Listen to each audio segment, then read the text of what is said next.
She's a bit dramatic. You Actually. do you. Yeah. Listen, guys, this bit is about being unapologetically you, okay? Hello! Get heart-centered. Everybody has a story. Like, it's a choice. Look at me.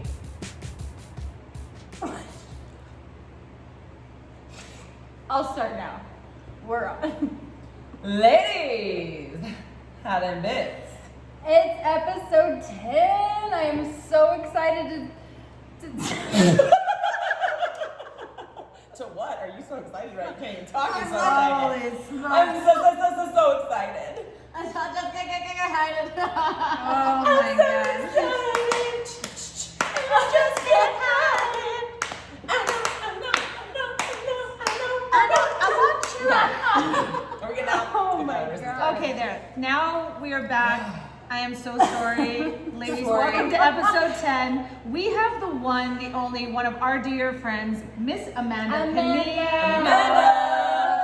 Hello. And we asked Amanda kind of to mix it up. We said, listen, can you come up with 5 questions, rapid fire, dive deep, anything you want. And she's gonna Q&A the lady bits. She's gonna ask us, and here, guys, we have to preface, and I'm gonna warn Linzy, Raina, Great. and we do not know, you have not been prepped, I have not been prepped, we don't know what these questions are, so whatever comes out, There's been no prepping. there no is fluffing. zero prep. So, I can't be the only one that's like terrified. no, I'm excited. I get excited. knowing Amanda, this will be good. So, An evil Yeah. ass laugh. so Amanda, Well, Lady Beth, yes. thank you so much for having me. What an honor to be surrounded by such energy, such hype, such vibes, such livelihood of unapologetic energy. And I think we all need that. And I think that's why people come here week after week. So thank you for having me for this week. But I do have a couple of questions, some burning questions to just satisfy, quench that curiosity of what do the women who tune into this show want to know? And the reason why I'm so proud to be asking them is because these women have done a fine job of making sure that they ask other people so many educational, informative, and inspiring questions. So I think it's about time that we do the same for all of you. I feel like you're flipping the table. My bits are tingling. Let's go. So are you guys ready to go? I don't want to go first. I stay Oh, ready. trust, I have my order. Oh, you have a strategy behind it. I really do. Okay. We don't. This is an amateur hour. I feel like we're at a game show and I'm really nervous. Please let it be Raina. Please let it be Raina. Please let it be Raina. No. Am I the only one that's like, pick me? Like, this is not school, so now I'm like, pick me. Well, one thing I know for sure is that we're so very fortunate to have really strong personalities, energies, and strengths at this round table. And the very first thought that popped into my head was, I know who I need to lead with here because I know the transformation that has taken place. And my question, therefore, is for a woman who leads in the classroom, who leads in the home, who leads with her littles, and who really is inspiring our youth into being free, open, and confident to share with anyone and everyone, no matter what is going on in their world around them. And so the question that I have for Miss Allison is, what is one thing that you can do now that you were unable to do a year ago, be it in the face of self-sabotaging, self-limiting beliefs that have held you back, internal growth that you have had to face, like a mirror that you've been avoiding, that you now look back and recognize the expansion of your being and how that feels? Oh, I knew it. This Wow. So My bits are still tingling. Okay, Damn. you know what, guys? I'll lead the charge. Damn. I am a teacher. I take my job very seriously. I love the kids. I love the teens. I love all that energy. But one thing is, I've always just kind of thought of myself just as a teacher. That's it. Go to job, do my teaching, and I never kind of saw me ever doing anything other than that. Right. And 6 months ago, I sat in a car with Raina, and I said to her, I think there's something else that we need to do. I don't know what it is. And for me, that was huge because all I know is I'm just a teacher and I love my job and I'm very happy. I am someone who can say I get up in the morning and I'm like, time to go to work. And I love, but I know, people are like, ew. I truly love my job, but I've always kind of just been in a box of being a teacher. Right. I never ever saw myself as someone who could grow, an entrepreneur, a businesswoman. I was a teacher. That was it. So when I came to Raina and I said, I think there's something else. There was a couple of incidences that happened to both her and I was like, there's something else we need. I don't know what that looks like. She was very open to it, but sometimes when you bring those things to friends, you don't know how that, she'll be like, I just didn't know how that was going to be received. She received it with open arms. And therefore we started this podcast. And through us talking, and I was like, a podcast, what does that look like? How does this, everything, that is so out of my teaching bubble. Right. So for me, self-growth was I put myself in a position to ask for something that I needed and that I think that other women needed, that I knew would be very awkward and vulnerable for myself, which this is hard. For me to ask someone who I respect and admire to join forces with me, where the answer could be no, and she said yes, taught me to always ask. And then to see that I was actually worth more than just the job that I thought I was defined by. So that's been my growth. Therefore, I'm tying it back to the lady bits, but this was huge for me. That is a massive realization, because so often we can sometimes allow our professions to define us. So much so that if it were to vanish tomorrow, you almost wonder who on earth you even are. You might even call it some kind of identity crisis. And so I would love to dig a little deeper there and kind of ask you, you've had to do some identity crisis management. You've had a lot go on in your life, and that includes a beautiful family, but that can be very trying. That includes joining a different community, even with these amazing women who you can do this with. So what sort of barrier did you need to break to be able to say to yourself, I am worthy of community, and I am worthy of creating my own definition of me? So I'm going to cry. I'm still not through that barrier, and I've shared it before. I think I had a very serious undiagnosed case of postpartum. I felt incredibly isolated. I'm an extrovert. I'm a friend. I'm a very social party, love a good time, love laughter, and all that I felt was taken away. For me then, I had to rebuild that. And to be honest, I'm still not through that. Sure, yeah.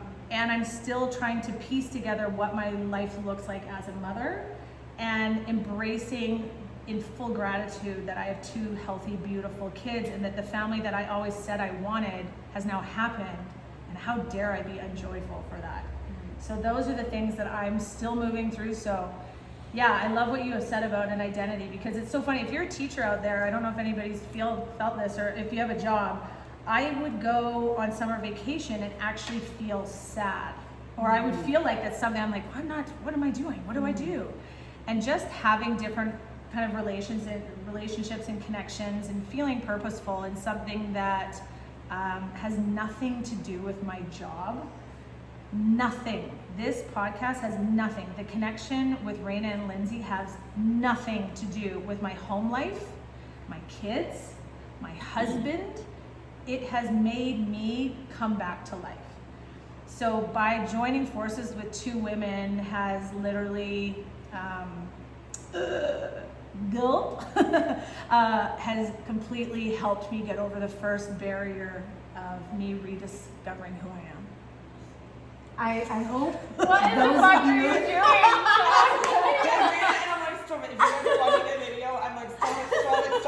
God damn Stay hard. For those of you who are watching, I hope that truly you can understand the gravity of what she's sharing here. It is the voice of so many women, and I find myself wildly fortunate to have been able to watch that growth, to be able to have experienced that year-long shift, and it is precisely why I crafted this question for her, specifically because I have watched and seen with my own two eyes the magic of what community has brought to her. Her own vibrance, her own creativity, her own ability to dare again. And oh my God, what a gift, what a gift. And I'm so grateful that took the time to deep dive in there. Thank you. And that's a really good question for me, because like never, when you go from isolation to then being able to look at a friend and then for them to look back and you guys go, oh yeah, no, we know it. I felt like I might not ever get that again. And just to know that there is those things still available to women, to mothers, to anything like that is just huge. So thank you for just letting me reflect on that, because now I get to go back to a place of gratitude. Hey, thanks for being open and vulnerable and letting us in. You could have chosen to blanket answer that shit, so. Yep. True that. Sweep That's that shit right. under the rug and be like, everything's great now, you're blah, blah, blah, right? No, you actually unpack that shit. And I love that. Amazing. So thank you for sharing that. Thank you. Well, And then you I hope that you've managed to just experience and soak that in, and there's more soaking to be had. I want a funny one. This for me had to come up because I found myself gaining a new presence in my life, and the single way I could express it was what a force. This energy that is authentic, this being that is unapologetic in every capacity and unabashed in leading with her truth in every step, with my first step into the house. So this question is for Miss Lindsay. She was talking about Raina. I have had just the privilege of getting to learn the ins and outs, the weaving through the story, this tapestry of adventure and ups and downs, ebbs and flows. And one thing that I got to watch is what a team should look like through this force, this woman who can stand on her own 2 feet, who does not need somebody by her side, but she chooses a partner that I found myself in awe. And so my question for this woman who has battled through trials, tribulations, anxiety, depression, overthinking to the point of losing herself, and to be able to come to this new space of discovery and letting people into those cracks, including her own self, by the way, is to ask you, Lindsay, something that I have found so expansive, and I want to ask you now, is how has this relationship in your life with your man, with Mr. Jake, been so powerful to lend itself in expansive ways to old narratives, to old stories that you taught yourself, that you believed were the tried and true only way you could be, but rather that he showed you other facets to yourself that you never knew were even there?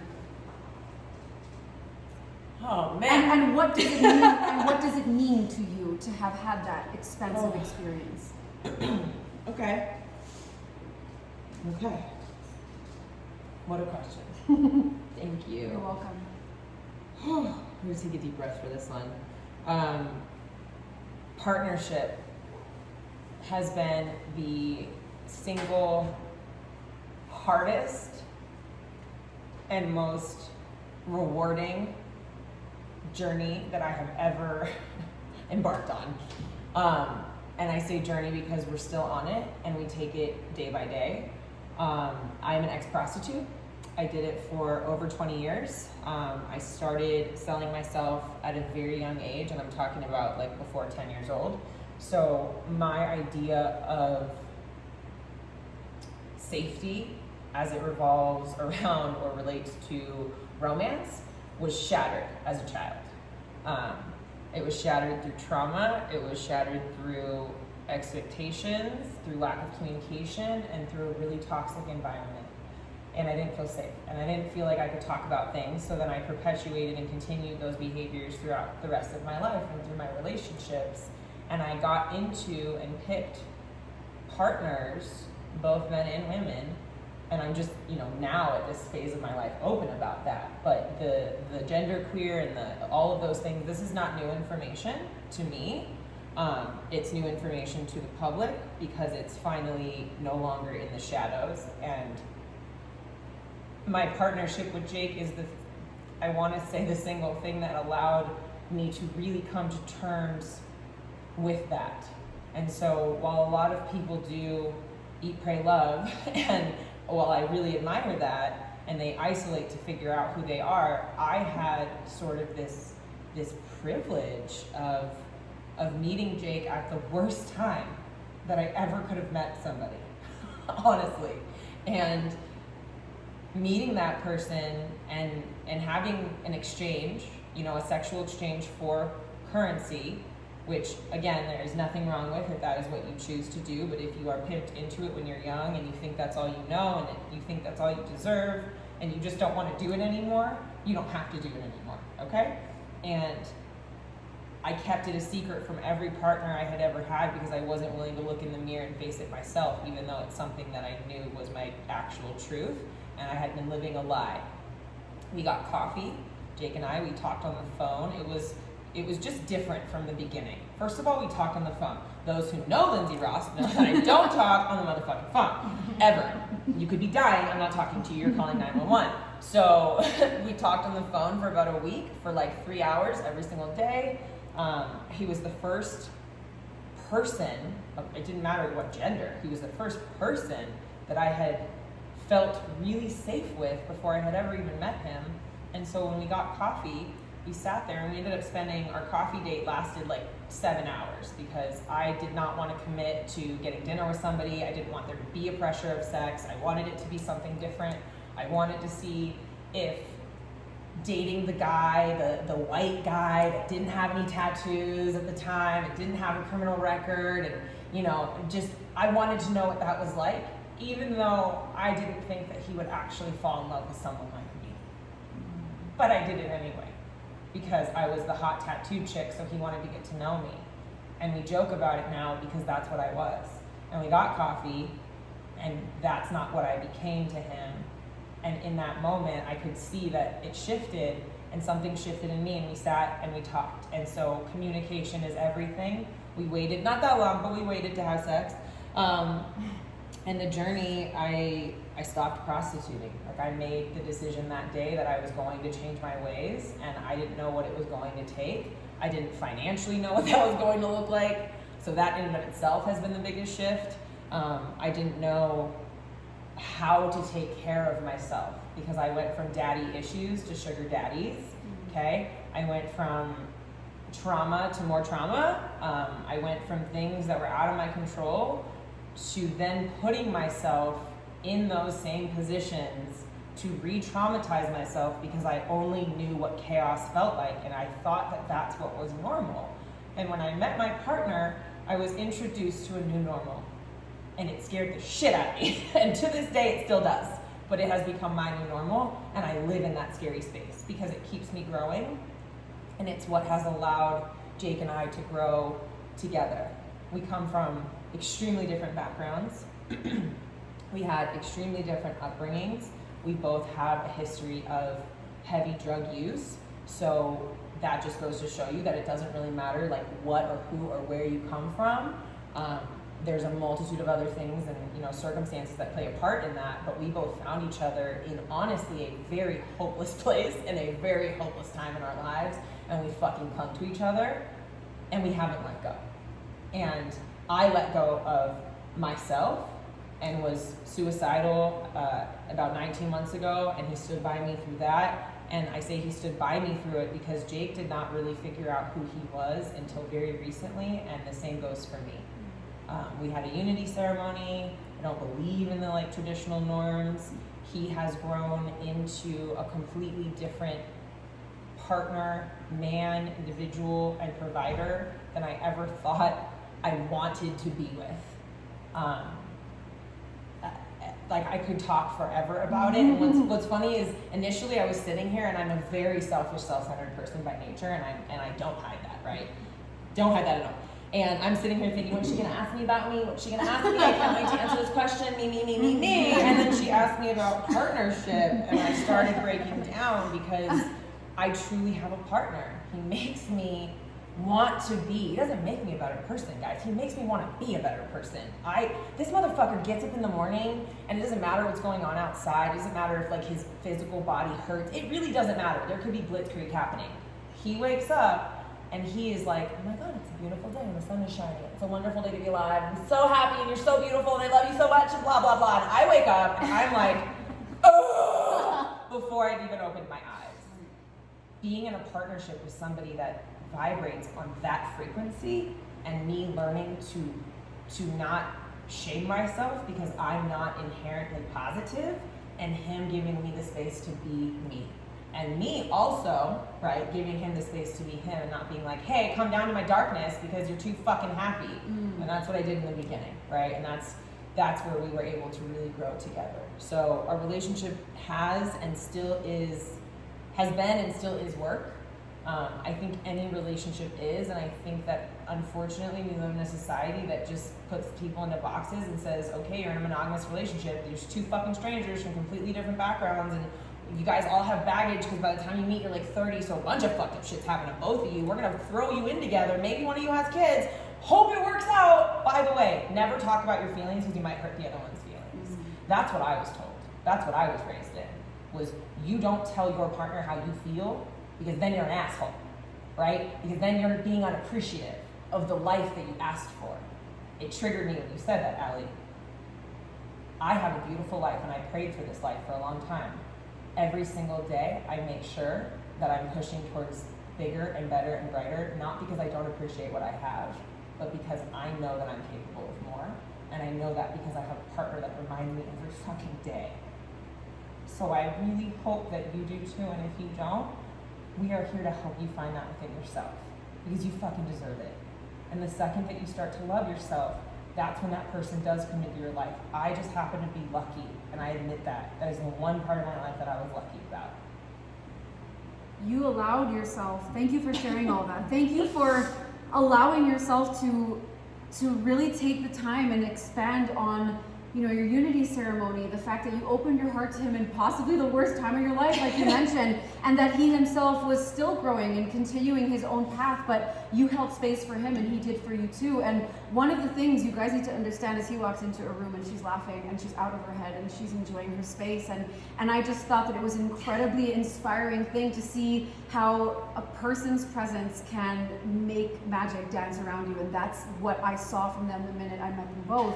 And I think that what the biggest act of courage is to permit yourself to change that narrative of this is what love is supposed to be, and rather embrace it to learn and create this new dialogue for yourself. And your word is willingness. You're willing to do all those things. You're willing to be cracked open and expanded by someone who, not by someone, but rather with someone, because you are both so independent, but growing in the same direction. And it can be so, guys, we isolate ourselves within a relationship. I'm talking 2 weeks before we had our unity ceremony, I had what apparently is in the normal traditional society called cold feet. Okay, for me, it was like a nervous fucking breakdown, system overload, hardwire, circuit breaker, okay? And I flew to LA for 10 days. And I did photo shoots, and I did, you know, all the nude modeling stuff that fills my heart, and I did all the things and lived for 10 days, so to speak, as if I wasn't in a partnership, because I really wanted to know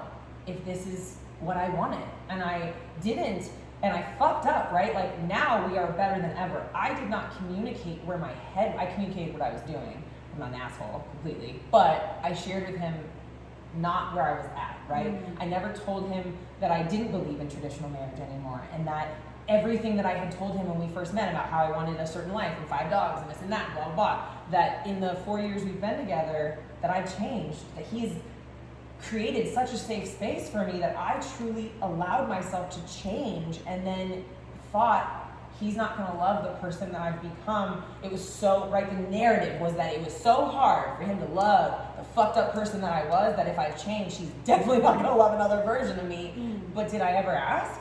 Did I ever give him a chance to be like, yeah, you're fucking nuts, but I do love you? Which is exactly what he said. When I finally came home from LA and sat down and said, we need to talk, like, what the fuck are we doing, right? Like, we're not having sex, we're not connecting, we're not talking, we don't know what's going on, and if we do, we're going through the motions and we're on fucking autopilot. We didn't get clean from drugs and come into a different way of life to go through the motions unconscious. And we talked, and at that moment was when we decided to have an open dialogue about fucking everything and follow what's called relationship anarchy and make our own rules and no longer subscribe to, I believe what my parents taught me because that's what I'm supposed to believe, because I don't know or am not willing to possibly think for myself about something different, right? I realized that, and this is, I'm not saying that this is for you, but I don't know if maybe this triggers something for you guys. Let me know, please. We love feedback. If you have felt that for 20 plus years you were out of breath and you were anxious and you were pulled in 50 different directions and you didn't know how to, and then if you're out of breath right now listening to me, is it possible that it's less about the diagnosis, because I have them too, and I take meds for them, okay? Is it less about the diagnosis and more about the fact that the things that you have been told your entire life actually don't apply to the life that you are trying to build? And it is okay to detour elsewhere. That was the conversation that Jake and I had, was, okay, sober adults do this. Does this bring me joy, right? And you know what? No, it fucking doesn't. It doesn't bring me joy to do this, this, and this, and I'm not gonna do that shit anymore, regardless of how this looks to other people, right? People have a lot of opinions about alternative relationships, and they are allowed to have those opinions. They don't have to live that lifestyle. This is what works for us. And I just love that you asked that question about partnership, because sitting at a table with, with three women, and they have such different relationships than I do, and they're each so fucking beautifully unique, and I really believe the universe gives you what you need in a partner, not what you want. Yes. Which is why I was able to dick around with bullshit for so long, right? Because I didn't need any of them. I wanted them. Oh, I wanted them. Let me tell you. I didn't need none of you fuckers, so thank you. Because you got me my partner, and I appreciate you. Well, I'm so grateful that you have been willing to be willing in your own life, and in willing to share that story with others, because I am confident that what you've said has resonated with people who don't subscribe to the white picket fence vision that has been painted by so many. We out here, ladies. Yes, just know that it is okay. We out here, let me tell you. That's it. It's okay to uniquely write your story in any capacity, and that includes in the way that you lead your relationship. So I'm so grateful that you answered that. A strong woman who's able to be such a strong partner is a brave one. And yes. I'm so grateful that you shared all of that. And speaking of Save the best for last. The universe, I know that there was a time in which the universe crafted a quote, and that quote was something to the effect of, I'm going to make you happy, but first I'm going to make you fucking strong. When I hear this quote, when I hear that sentence, what I know is that I am blessed and fortunate enough to know a woman who embodies that quote, that I know that the universe literally couldn't have tailored it any better for a different solar spirit that we get to sit here with. We are literally melting down. Take a moment. You guys, please go see the YouTube. And also listen, this is a rare form. Raina MF Odell does not shed icy tears very often. Except when I'm around. Fucking Amanda. And so I have watched her, and I've watched her from afar. I've watched her as a close friend. I've just had the gift, as I now hold and know it, as being able to see what a true force of nature is. And it's someone who has been knocked down. It is someone who has been given mountains and shown others how to climb it. And it is also someone who has adopted those mountains and chosen to continuously climb them and continuously find themselves trying to prove to life that they can do it when the universe has known all along. This is a woman who has been a role model for many. She has been somebody who can capture the hearts of thousands, and somehow you guys, please explain it, that she forgets the power of her own. And while I know she wanted a laughing question, something that I could provide a surface response with, I just know that would not be of service to you who are listening in. And this is about education and adding value and inspiration, and who better to give us that than Miss Raina Odell. Hello. And my question for Raina. It's not too late to choose a bundle. Do you hear her trying to talk me out of this? Abort Do mission! you not know that I'm Italian and hard-headed when the mind's made up? It's done. She had the paper turned over. I know, I don't even- So that we couldn't, so that she knows me so well. So that I couldn't cheat and preemptively I know, answer. and I saw them. They were like, okay, well, what's my question then? Raina, my question to you is this. As somebody who lives her life, who has lived a life of eons, not just year after year of eons, you've lived many lives, and you've lived many of them hiding from yourself. You've lived many of them hiding from others. You've lived many of them working so hard to prove to them that you are worthy, and I wonder if you know that you are on your own. But my question for you is this, is when is there a moment in your life where the universe took your defensive, I must stay protected, I must remain guarded dialogue, take you by the shoulders, inhale with you and say, can't you see how far you've come? What moment in your life, through all of the rock bottoms, because I know there have been many, did the universe take you, twist you to the mirror, to a lot of resistance, mind you. She wouldn't go without a fight, but the universe is powerful and laughed. Strong bitch. Laughed and said, this is gonna be what makes her stronger. When did she take you by those shoulders, turn you to the mirror and say, can't you see the mountains you've climbed and that you don't need to keep climbing to prove anything to anyone? Look how far you've come. Is there a moment in your life that stands out? Good luck, my friend, good luck. I don't even know where to start. I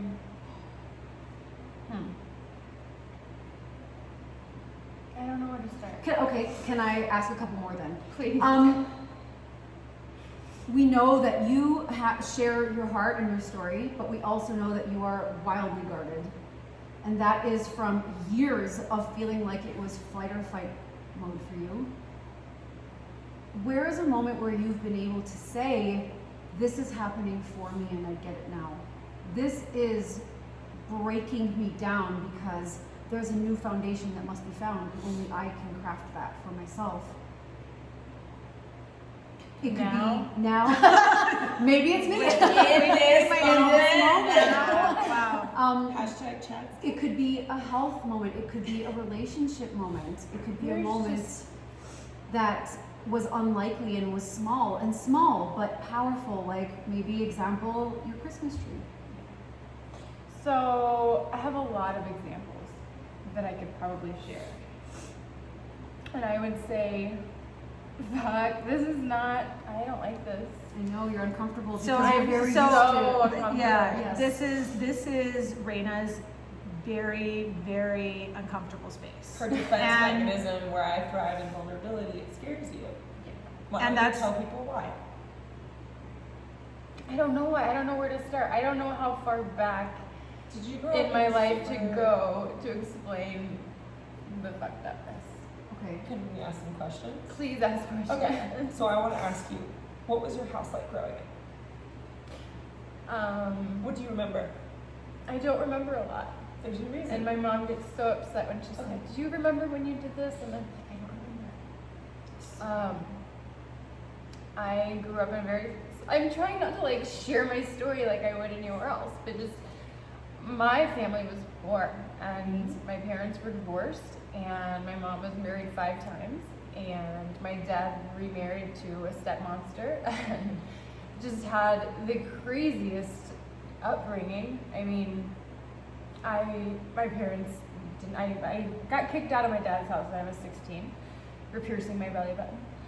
And I went to live with my mom, and my mom who was on like her 3rd husband, and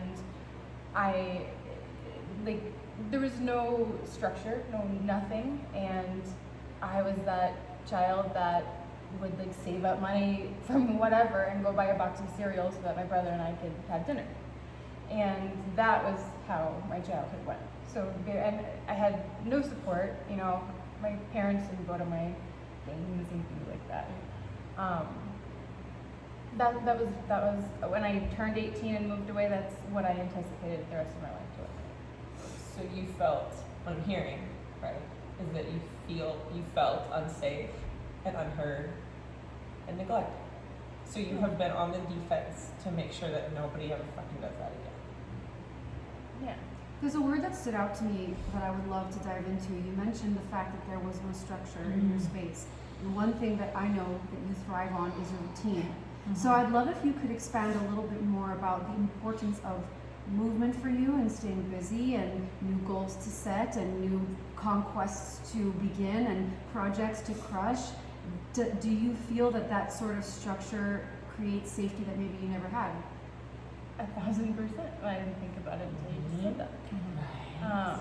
I won't go into my routine bit. We've I all feel like heard I've done it. that before. Yes, I'm not asking But now about they what your understand routine why is. your Yes. routine, why every single time you get that question, why But- it's like it's your security blanket, man. Yeah, it is. And my mom's alive, and I'm like, fuck, please don't listen to this podcast episode. They did the best they could, man. I know she that did the now. best she could, but They it were was young. a very dirty house, and I would have friends over and be like, just follow me and don't look around until we get upstairs to my room. Like, it was just, and that's I'm very OCD.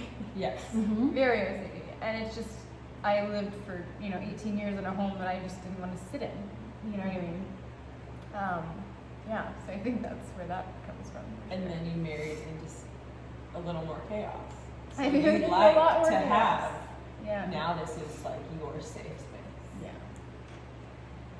And at this point, we've chatted a little bit about movement and how it's such a drive in your life. It's such a source of power for you in your life. What instances have you granted yourself truly the peace and serenity of sitting and being quiet? And if you don't, why don't you think you sit with yourself alone and have those internal conversations? What does a still moment make you feel? What would a still moment make you feel? I don't feel like I get a still moment until I sleep. And do you create one? Could you create I one? could create one. But also, I wonder if you create the chaos so that you don't have to have those quiet Correct. moments. Right. Like that's sometimes what I do. You I create am what you're so used to. I get so busy. You're so busy that I go. I don't want to slow down, because if I slow down, then I'm gonna have to take a breath, and then it's gonna come to the surface. So my partner calls me out all the time. He's like, no, you're not overwhelmed. You're spinning your wheels so that you're thriving in your wheelhouse, which is chaos. It's okay to open the door and step outside. I'm like, oh, fuck. Why are you ready? Is there a moment that you could say, like I originally had asked, that you sort of realized that you could exhale, that you could rest, that you could relax, that you could give yourself a moment to not be running and running away from something because that's where it comes from? There is something you're trying to not have catch up with you. I don't want him to be listening. You are free. This is a safe space, and for all those in the house, they'd be happy to know you felt I that. felt like I could breathe for 5 minutes when I met Chet. I really did. I met my ex when I was 18, got pregnant 6 weeks after I met him. I literally forever would say it was like love at first sight, because the first day we met, like, we never spent a day without each other. And here I was, 18, moved out of this disgusting ass house away from this small town that was poisoning everything. And there's this like super hot guy, right, that's like doing drugs in the bathroom because it's cool, and I'm 18 and it's hot, and then I get pregnant, and then here we are for the rest of our lives having this one common ground. And I feel like I really missed the boat in the fact that the one that I got stuck with was a drug addict and a sex addict probably, and alcoholic and manipulator and just someone you wouldn't invest any time or energy into. And being with him for almost 12 years was the worst thing I've ever, it destroyed who I was as a person. So it's thank you for sharing that. It's certainly a period in your life, a long period, where you've been holding your breath. So that exhale happened then, if you could guide us there, to encounter the unlikely gentleman. Yeah. What did that exhale feel like for you in terms of safety, in terms of intimacy, in terms of vulnerability? And we know that it's challenging for you, and how can you explain that? Lindsay was talking earlier saying, Raina said she was going to be single forever, and I don't need a man, and all of this stuff that I chanted after my divorce. And I remember that, and I remember spending so much time traveling and just finding myself and finding out who I was as a person, because I had spent the last 12 years being no one. And I finally had an idea who I was, and I finally got to this place where I was confident enough again after sickness and all of that, to where I was like, okay, maybe I could like date again, but I don't know what that looks like, because now I have an ileostomy because I had surgery, and I'm damaged goods. I've got a wrecked vagina because I got 2 kids, and I've got this fucking psychotic ex-husband. Like, who, what? Like, yeah, here you go, good luck. You know, like, it just terrified me. And I also work from home, so I was like, I'm literally not gonna meet anybody unless it's at Whole Foods, you know, or like he like washes my car. I don't know. Like, I wasn't gonna meet anybody. And so I had talked to one of my friends, and she was on Tinder, and she was talking about the dates that she was going on, and I was horny. Right, there you go. Let's just call it what it is, We said it. everyone. Mama's got needs. Yeah, mama's got needs. It's okay. Mama's got some needs. So I signed up for Tinder. And I remember like laying in bed, I like had smoked, and then laid in bed to like start swiping and looking through Tinder. And I, you know, matched with a couple people, and within a week had like 2 dates set up, and I was like, yes, like mom, I got it. But I found myself like the day of that date having so much anxiety and uncomfortable, and it was making me nauseous, and I couldn't eat, and I like I was like a panic attack almost, if Right. you could call it that. Yeah, maybe it was. And I remembered, I canceled both dates, like I never went on one. And then I deleted the Tinder app because I just found myself like obsessing for some reason over it. A couple weeks later went by, and then I was talking to my friend again, and she's like, get back on Tinder. So I got back on, and I like smoked and then laid in bed and started smoking. And then I just remember seeing him, and I'm like, he said he was 6'3", and I was like, perfect. Tall's the I criteria. just wanted Tall. That was it. I just wanted a tall one.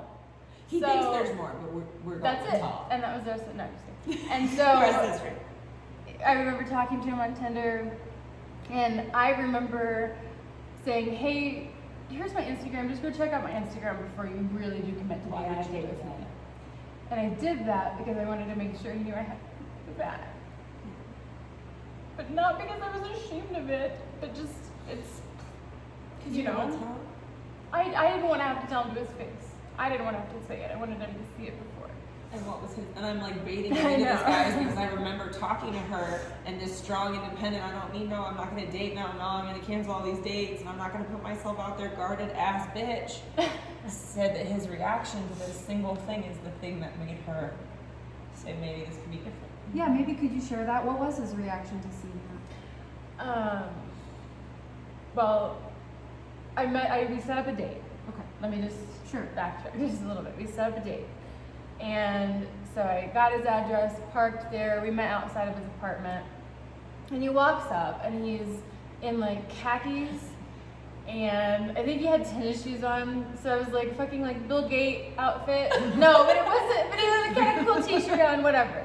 And and that was it. But it was like going through my mind, and I was like, we were walking to this restaurant, and in my mind I'm going like, Mr. fucking President. Like, that's who I'm on a date with.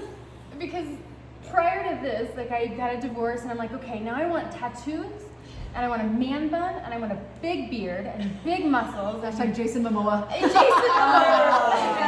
Great. Jason Momoa. Aquaman. Please.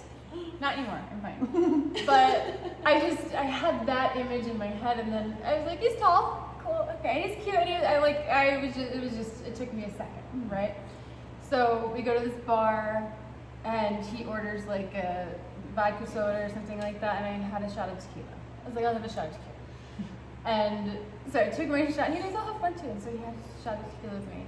And like 3 shots in, we got up and went to have tacos. And I was like, You're like, that's it. you're the one.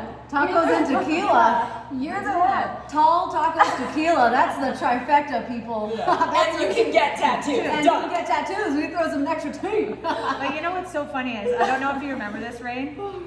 You sent on the day of your date you text messaged Amanda and myself and another girl, and you sent us Chad's Instagram and his phone number, and you were like, if something happens, here's his information. Yeah. If something happens, and It was my like second Tinder date Right. I ever got. But to me, like, I remember getting that, and I know that we kind of talked about it, Amanda and I talked about it, and we were like, man, she's out there. Like we were just, it was nice just to see you taking that first step, which, man, that sometimes that first step is the hardest, where you're like, oh, he's wearing tennis shoes. No. I have ended dates literally getting out of my car and texting them and being like, oh, what kind of car do you drive? Right? Not because I give a fuck about the car, because I wanted to see them first to be like, oh yeah, no, I'm out. Nope. And I've left dates because their shoes, right? Like, I was a petty ass bitch, okay? Well, I love that you can exhale. I love that you can sink in. I love that you can feel free to be messy and free to be your truth, and just know that the right individual is somebody who's going to look at that and think that that's the exact thing that makes you need to belong to them. Can you take a deep breath, inhale and exhale, so that everybody who doesn't get to watch can actually hear? We're in a fucking hotel. Take a deep inhale and exhale, please. I'll do it with you. We'll do it together. Let's do it together. Let's do it together. We're You're gonna gonna do it in together. through the nose. Ready? Out the mouth. One more, and let the voice come through. Ready?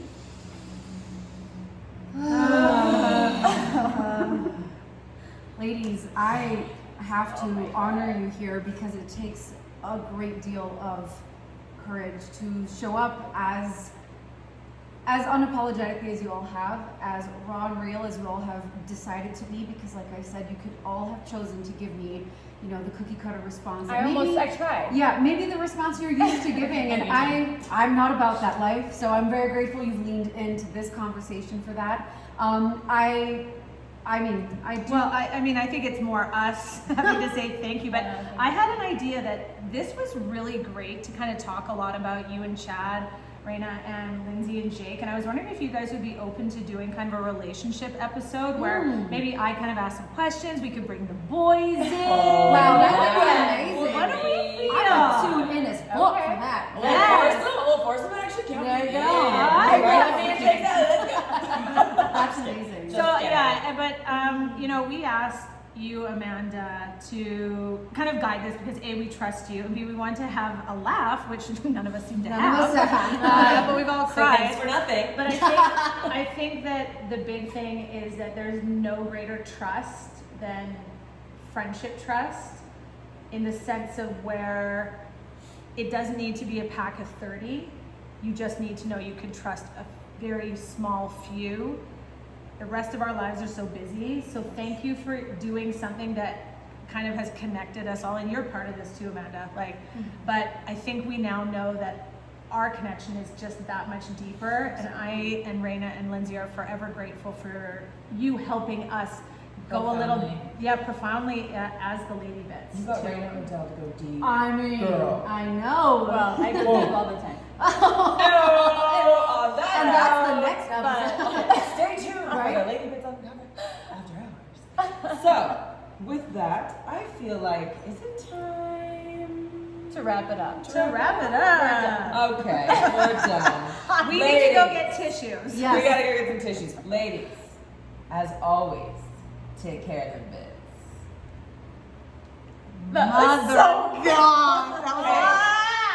Hey, Almost an hour. I'm so fucking proud of you right now. No. Come here. I'm so fucking proud of you right now. Dog, I'm so proud of you right now. Holy shit. Chad, I did it. We cracked her. I did it.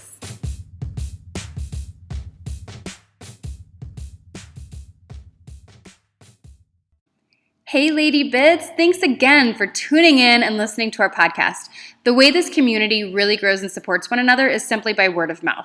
We would really appreciate it if you could head over and rate and review our podcast on iTunes, then go check out our social media platforms like Instagram, Facebook, Twitter, and YouTube, and go like, share, comment, and subscribe to all of it. This community is really to support women, educate women, and also just to help you find your voice. So until next time, take care of the bits you've got.